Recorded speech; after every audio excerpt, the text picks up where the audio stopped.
Bismillahirrahmanirrahim. Assalamualaikum warahmatullahi wabarakatuh. Rekan-rekan mahasiswa sekalian, selamat datang di video pembelajaran untuk mata kuliah hukum pajak.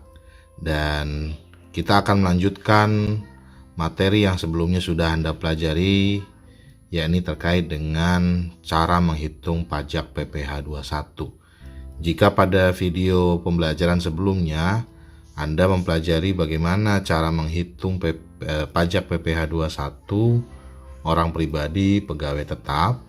Nah, kalau kemudian kondisinya ternyata orang pribadi atau pegawai tetap itu sudah berkeluarga, sehingga suami istri itu sudah atau sama-sama bekerja, maka bagaimana cara menghitung pajak PPh 21-nya?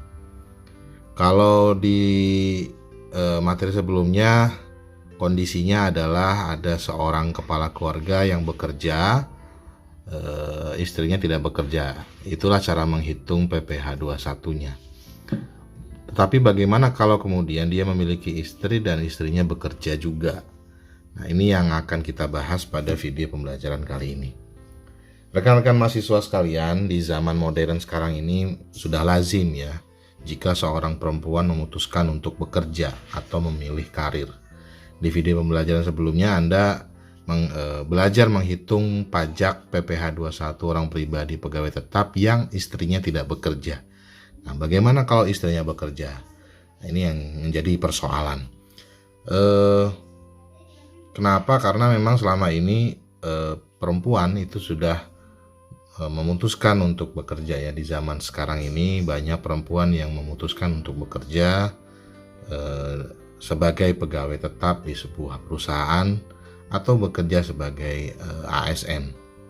Banyak diantaranya yang memutuskan ikut terjun ke dunia kerja untuk semata-mata membantu menopang ekonomi keluarga. Dan yang menjadi persoalan adalah bagaimana perhitungan pajak bagi pasangan yang telah menikah. Apakah pajak istri akan dibayarkan oleh suami atau tetap dengan NPWP masing-masing?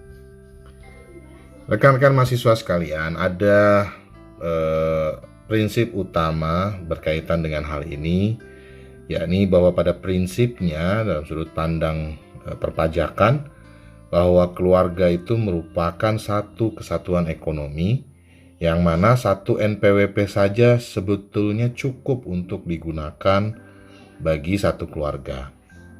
Jadi misalnya saya dengan istri sama-sama bekerja, tidak perlu NPWP itu ada dua, bisa jadi NPWP itu cuma satu, atas nama kepala keluarga, atas nama suami. Jadi NPWP-nya atas nama suami untuk satu keluarga. Jadi tidak harus ada dua NPWP meskipun sama-sama bekerja. Artinya penghasilan dan pengeluaran maupun kerugian dari seluruh anggota keluarga itu digabungkan menjadi satu kesatuan yang dikenakan pajak.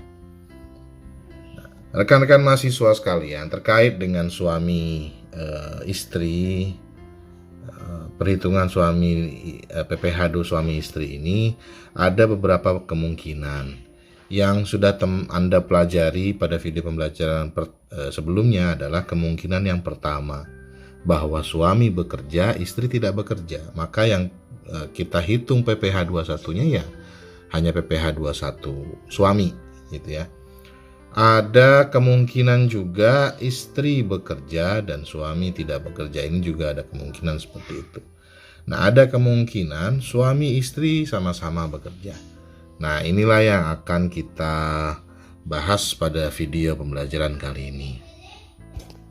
Nah, sebelum itu perlu Anda ketahui bahwa kemungkinan yang pertama dan kemungkinan yang kedua itu sama saja. Artinya kalau suami bekerja, istri tidak bekerja, maka yang dihitung adalah PPh 21 suami. Ketika istri bekerja, suami tidak bekerja atau tidak berpenghasilan, maka yang dihitung PPh 21-nya pun adalah PPh 21 istri. Kalau suami ya karena tidak ada pekerjaan, tidak ada penghasilan, ya tidak perlu dihitung pajaknya. Nah, tetapi yang jadi pertanyaan, apakah kemudian PTKP-nya itu suami termasuk ya dalam unsur penambah PTKP atau tidak? Nah, jawabannya adalah iya. Jadi sama-sama. Ya, jadi misalnya nih seorang suami menikah punya 3 orang anak, ya maka PTKP-nya adalah untuk dirinya sendiri 54 juta, status kawin itu 4,5, 3 ditambah 3 tanggungan anak, 4,5 kali 3 adalah 13,5.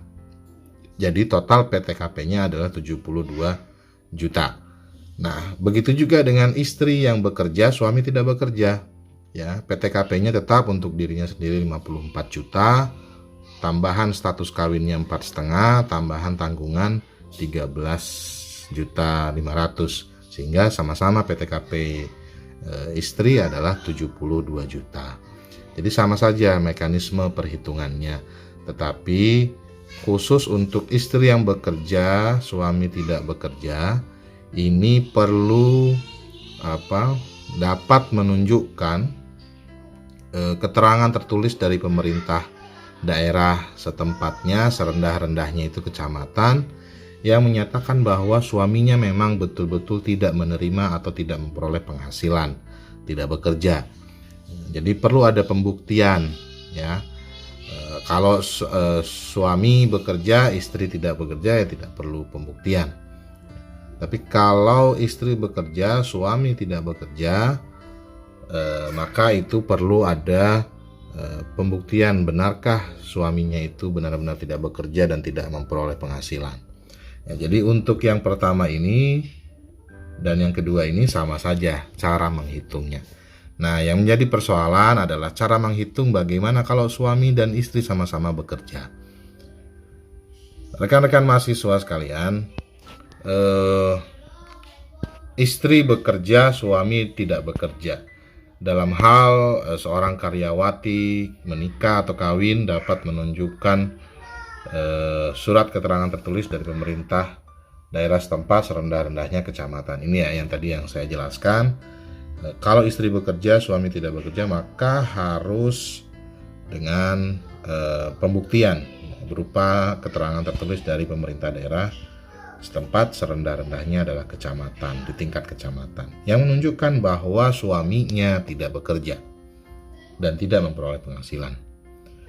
Nah, yang akan kita bahas pada video pembelajaran kali ini adalah bagaimana ketika suami dan istri bekerja. Nah, ada 2 kemungkinan, ya. Ada 2 pilihan ketika suami istri bekerja. Tadi yang saya sampaikan pada prinsipnya bahwa sebetulnya dalam satu keluarga cukup 1 NPWP saja itu sudah cukup, ya.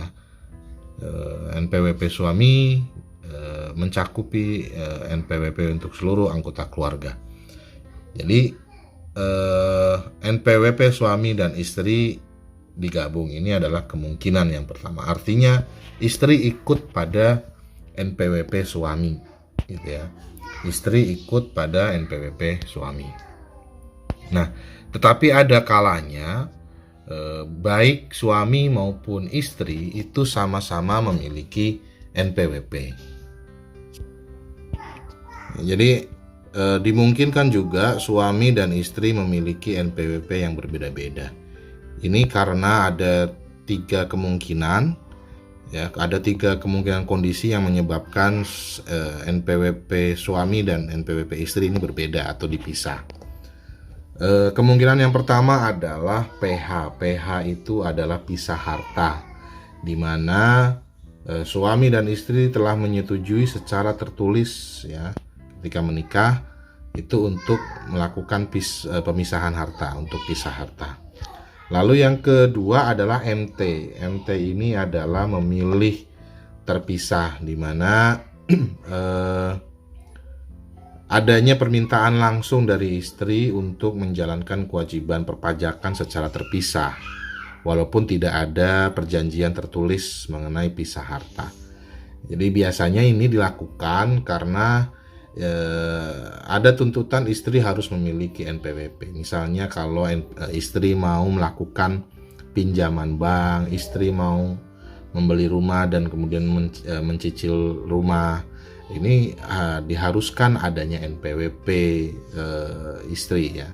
Jadi kalau rumah itu atas nama istri, ya NPWP-nya harus atas nama istri. Sehingga dengan kondisi itu istri bisa mengajukan atau meminta untuk menjalankan kewajiban perpajakannya secara terpisah. Jadi NPWP sendiri terpisah dari NPWP suami. Nah, ada yang ketiga adalah HB. HB ini adalah hidup berpisah. Ya, HB ini adalah hidup berpisah. Artinya bercerai.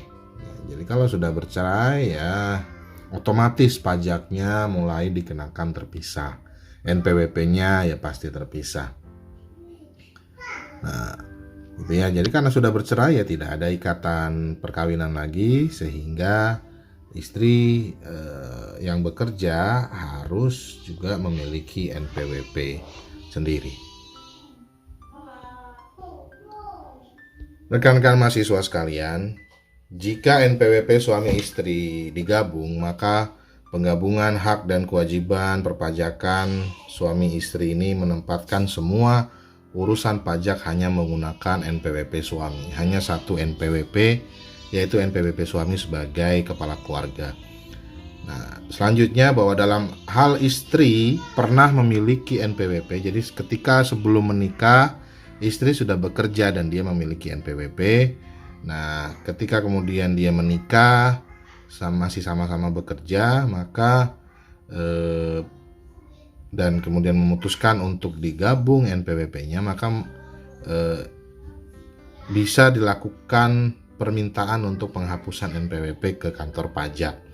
Jadi NPWP istri itu dihapus, ya, dimintakan untuk dihapus sehingga NPWP istri bergabung dengan NPWP suami. Nah, ini contoh kasus, contoh soal ketika ada seorang suami memiliki penghasilan neto sebesar 150 juta setahun, sedangkan istri memiliki penghasilan neto 100 juta setahun. Sama-sama bekerja, ya, suami 150 juta setahun, istri 100 juta setahun. Keduanya sudah dikaruniai anak sebanyak 3 orang anak. Nah, bagaimana cara menghitung NPWP suami istri yang digabung? Caranya adalah dengan menghitung PPh terutang masing-masing baik suami dan istri. Jadi kalau NPWP suami istri itu digabung, maka perhitungan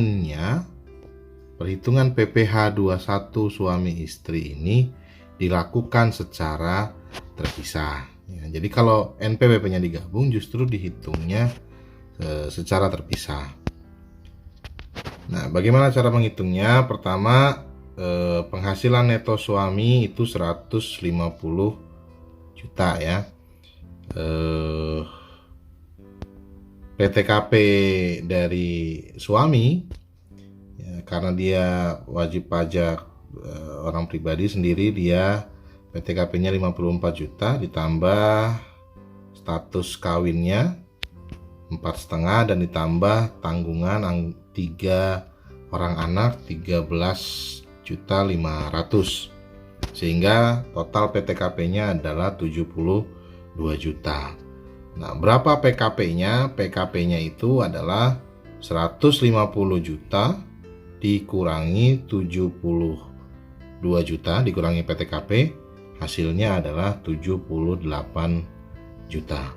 Nah, beda dengan istri. Istri PTKP-nya itu hanya untuk dirinya sendiri.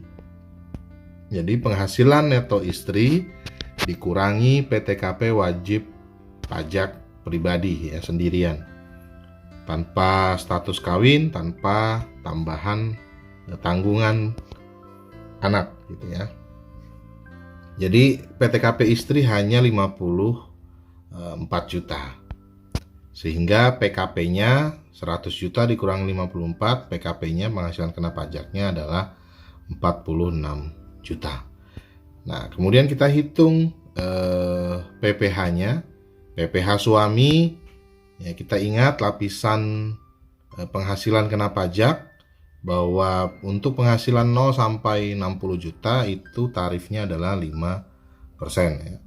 5% dikali 60 juta hasilnya adalah 3 juta. Lalu sisanya ada berapa?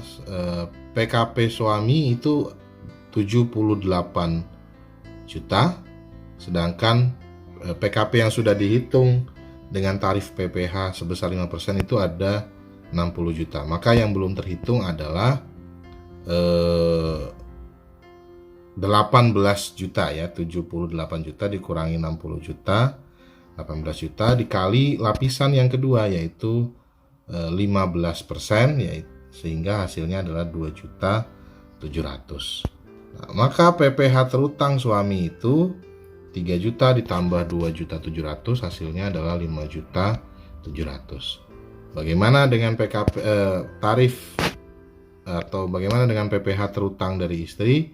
Ya, tadi PKP-nya adalah 46 juta, maka dia hanya berada di lapisan yang pertama yaitu yang 0 sampai 60 juta, sehingga PKP sebesar 46 juta dikalikan 5% hasilnya adalah 2.300.000.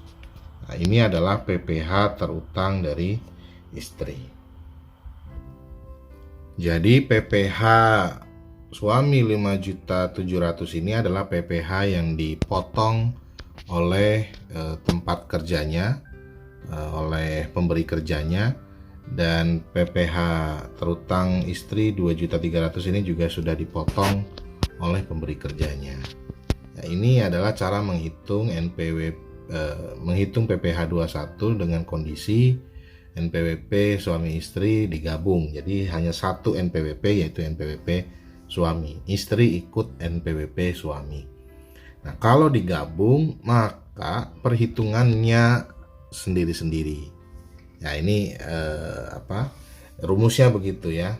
Jadi kalau NPWP suami istri digabung, cara menghitungnya harus terpisah sendiri-sendiri.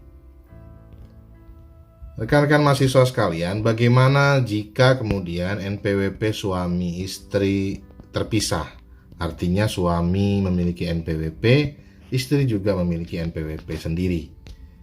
Nah, cara perhitungannya ini contoh kasusnya masih sama, ya. Suami penghasilan netonya sebesar 150 juta, istri 100 juta. Nah, kalau NPWP suami istri dipisah, cara perhitungannya adalah kita menghitung PPh gabungan suami istri dulu, gitu. Justru kebalik, ya. Kalau digabung NPWP maka perhitungannya terpisah. Kalau NPWP suami istri terpisah, berbeda satu sama lain, maka yang dihitung terlebih dahulu adalah PPh keluarga, ya, atau PPh gabungan antara suami dan istri, sehingga penghasilan neto istri digabung dengan penghasilan neto suami. 150 juta ditambah 100 juta maka hasilnya adalah 250 juta. PTKP-nya, maka PTKP-nya itu adalah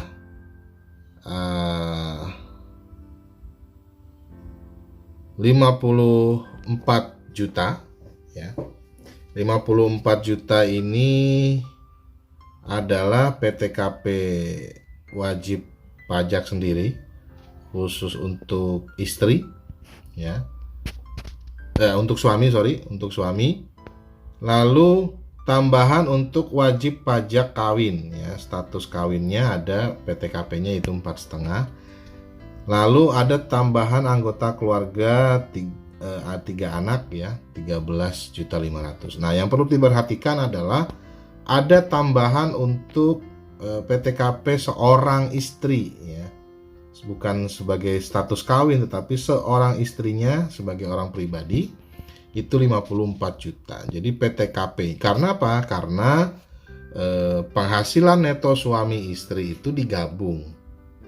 Nah, kalau tadi yang NPWP suami istri digabung, cara hitungnya terpisah, maka ketika kita menghitung NPWP suami, ya NPWP suami itu ya NPWP dirinya sendiri, PTKP dirinya sendiri, ditambah status kawinnya, ditambah 3 orang anak. Kalau istri hanya PTKP dirinya sendiri. Nah, karena kalau kemudian NPWP suami istri ini terpisah, cara menghitungnya justru digabung, di mana penghasilan neto istri digabung bersama dengan penghasilan neto suami. Oleh sebab itu, maka PTKP istri juga perlu ditambahkan di situ. Ya, jadi bukan hanya PTKP orang pribadi suami saja, tetapi juga PTKP orang pribadi istri, ya, sama-sama 54 juta. Ditambah PTKP status kawin, ditambah PTKP untuk tanggungan, ya, tambahan tanggungan. Sehingga dengan kondisi suami istri ini NPWP terpisah dan memiliki 3 orang anak, maka total PTKP-nya adalah 126 juta rupiah. Sehingga diperoleh hasil PKP-nya atau penghasilan kena pajaknya adalah sebesar 124 juta. Hasilnya dari 250 juta dikurangi 126 juta. Baru kemudian kita hitung PPh terutang gabungannya, yang dimana lapisan pertama adalah 5% dikali 60 juta, hasilnya adalah 3 juta. Sisanya 124 juta dikurangi 60 dikali 15%, hasilnya adalah 9 juta 600. Sehingga total PPh terutangnya adalah sebesar 12 juta 600 rupiah. Nah, ini PPh terutang dari PPh terutang gabungan dari suami istri. Nah, maka yang menjadi pertanyaan, berapa kemudian PPh terutang dari suami, berapa PPh terutang dari istri? Maka ini ada cara perhitungan secara proporsional. Perhitungan PPh secara proporsional.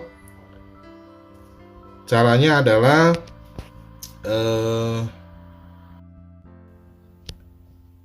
penghasilan neto suami, ya. Kalau kita mau mencari berapa PPh proporsional dari suami, maka penghasilan neto suami dibagi penghasilan neto gabungan, ya, penghasilan neto suami dibagi penghasilan neto gabungan dikalikan dengan PPh terutang gabungan. Ya, jadi misalnya untuk suami ini maka 150 juta dibagi 250 juta, baru kemudian dikalikan dengan 12 juta 600 ribu rupiah, gitu ya. Jadi penghasilan neto suami dibagi penghasilan neto gabungan suami istri, lalu kemudian dikalikan dengan PPh terutang gabungan. Hasilnya adalah sebesar 7.560.000, ya. Itu adalah PPh terutang proporsional dari suami. Begitu juga dengan untuk mencari berapa PPh terutang proporsional dari istri. Pertama, kita harus membagi penghasilan neto istri sebesar 100 juta dibagi penghasilan neto gabungan sebesar 250 juta, baru kemudian dikalikan dengan 12 juta 600.000, gitu ya. Baru kemudian didapatlah hasil sebesar 5 juta 40.000. Nah, eh, ini adalah PPH terutang proporsional dari suami istri, ada 7.560.000 dan 5.040.000.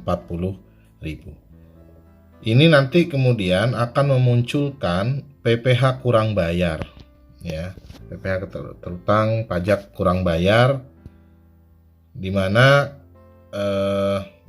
yang dilaporkan oleh pemberi kerja atau yang dipotong pajak oleh pemberi kerja adalah yang tadi, ya, ketika NPWP suami istri itu digabung. Pemberi kerja itu sudah memotong pajak suami itu sekian. Sedangkan pemberi kerja sudah memotong pajak tahunan istri sebesar 2.300.000. Sedangkan kalau kemudian statusnya terpisah NPWP, maka harusnya PPH yang dibayarkan oleh suami itu lebih besar, sebesar 7.560.000. Maka 7.560.000 ini dikurangi dengan 5.700.000 yang sudah dipotong oleh pemberi kerja tempat suami bekerja, sehingga masih perlu membayar pajak terutang sebesar 1.860.000. Begitu juga dengan istri. Istri seharusnya membayar pajak terutangnya adalah sebesar 5.040.000. Tetapi PPH 21 yang baru dipotong oleh pemberi kerja itu sebesar 2.300.000. Maka 5.040.000 dikurangi 2.300.000 hasilnya adalah 2.740.000. Ini adalah pajak kurang bayar yang harus dibayar oleh suami dan istri nanti di akhir tahun perpajakan. Ya. Kira-kira itu yang bisa disampaikan. Jadi kalau bisa kita simpulkan, maka sebetulnya dengan jalan menggabungkan NPWP suami dan istri itu justru lebih menguntungkan. Ya, sebetulnya ada plus minusnya ya. Dengan menggabungkan NPWP suami dan istri, selain nominal pajak yang harus dibayarkan menjadi lebih rendah dibandingkan NPWP terpisah, wajib pajak juga tidak perlu direpotkan dengan mengurus pelunasan pajak kurang bayar ya, pada saat melaporkan SPT tahunan. Kalau NPWP suami istri digabung, maka yang wajib melaporkan SPT tahunan itu hanya suami. Sedangkan kalau NPWP dipisah, suami istri terpisah, maka keduanya harus sama-sama melaporkan SPT tahunan setiap tahunnya. Nah, ketika NPWP-nya terpisah, maka ketika dia melaporkan SPT tahunan, maka dia harus melunasi pajak kurang bayar. Ya tadi ada plus minusnya. Kalau digabung NPWP, positifnya atau keuntungannya adalah lebih rendah pajak yang harus dibayar dan tidak perlu direpotkan untuk melunasi pajak kurang bayar. Tetapi kalau NPWP suami dipisah, ya, NPWP suami dipisah itu keuntungannya adalah si istri bisa menggunakan NPWP-nya untuk melakukan cicilan rumah misalnya, atau dia mau membeli mobil, menyicil mobil gitu ya, atas nama dirinya sendiri, maka itu dimungkinkan karena dia memiliki NPWP sendiri. Akhir kata, saya berharap apa yang disampaikan pada video pembelajaran kali ini bisa Anda pahami, dan dimohon kerelaan Anda semua untuk like, komen, dan subscribe pada channel YouTube saya. Terima kasih. Billahi taufik wal hidayah. Assalamualaikum warahmatullahi wabarakatuh.